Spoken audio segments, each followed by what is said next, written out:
প্রিয় বন্ধুরা, আশা করি সবাই ভালো আছেন এবং যে যেখানে আছেন সুস্থ আছেন। তো আজকে এটা একটা আমার ভাইয়ের বাড়ি। তো এখানে নতুন করে বাথরুম দিছে, তো সেটা একটু পেন্টের কাজ করলাম, মানে সিমেন্ট পেন্ট আর কি।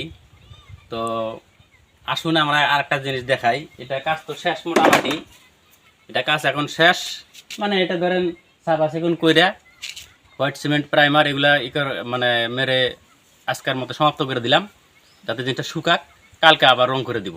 কিন্তু আসলে আর একটা ভালো জিনিস দেখাই দিব, আজকে আপনাদের সাথে আলোচনা করবো আর কি। আসুন।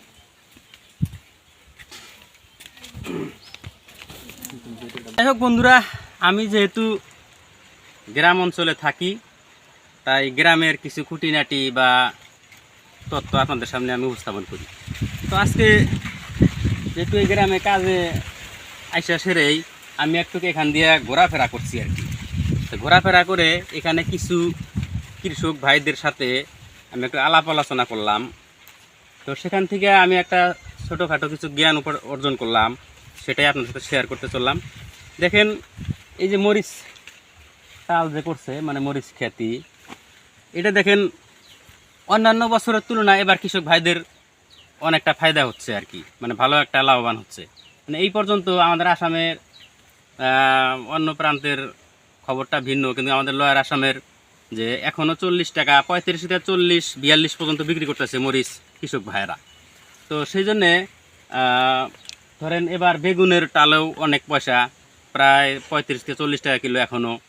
তো সেই জন্য কৃষক ভাইয়েরা যদি এরকম সুন্দর করে বুদ্ধি করে খেতি করে, মানে প্রত্যেকটাই কিছু কিছু করতে হয় আর কি মোটোতে।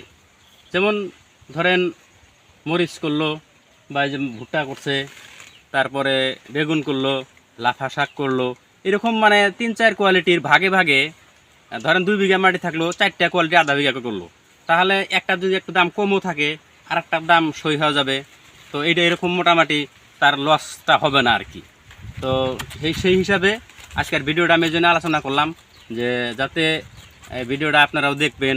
মরিচ বা এই ধরনের শাকসবজি আমরা সবাই খাই, এবং কি এগুলা হয়তো শহরের মানুষের খেতে না করলেও এই নলেজটা তারা পাবো আর কি, বা জিনিসটা হয়তো কারোর সাথে শেয়ার করতে পারবেন।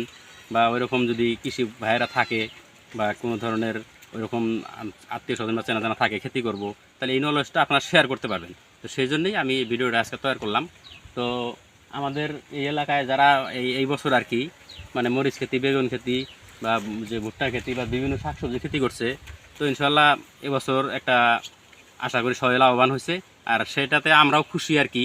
মানে কৃষক ভাইয়েরা অনেক পরিশ্রম করে যদি লাভবানটা হয়, তাদের সংসারটা বা ছেলে মেয়েকে পড়াশোনা করানোটা অনেক মানে সুবিধাজনক হয় আর কি, মানে আটকে যায় না আর কি। তো ততক্ষণ পর্যন্ত সবাই ভালো থাকেন এবং সুস্থ থাকেন।